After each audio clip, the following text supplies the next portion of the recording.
They walked down several streets until they reached a large courtyard. A sign on the gate indicated that this was the headquarters of the German military police. They entered the station to find a large, dimly lit waiting room lined with narrow wooden benches where peasants sat, anxiously waiting to be received by the commandant. The auxiliary policeman brought Uncle Misha directly to a large office furnished with heavy oak furniture. A young German officer with small, glittering eyes, a long face, and curly black hair sat behind a desk. Underneath a Hitler-style mustache, the officer's lips were curled into a smirk.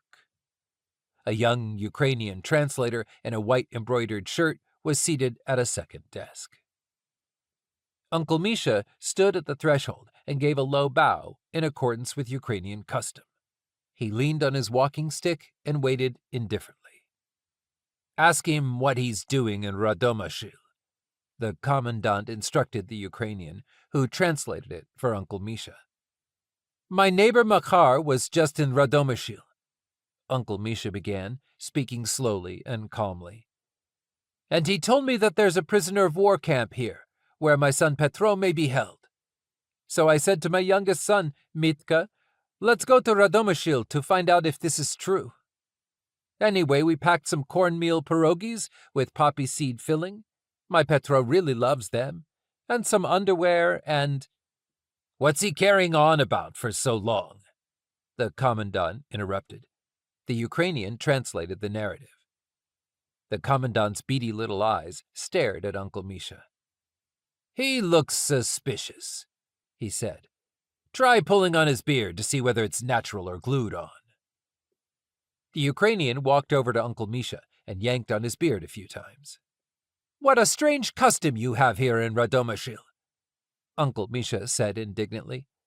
"A decent man with a beard isn't allowed to show his face on the street. Shame on you! You should show more respect to your elders." When the Ukrainian translated the admonishment, the officer burst out in laughter. "Write down his general information and let him go," the commandant ordered, returning to the paperwork on his desk. The Ukrainian demanded Uncle Misha's identification and started recording the details in a thick notebook. "You're Ivan Hrib?" "Ivan, son of Daniil Hrib," Uncle Misha answered confidently. "Born in 1898. "Yes." "In the village of Selej, it's not clearly written."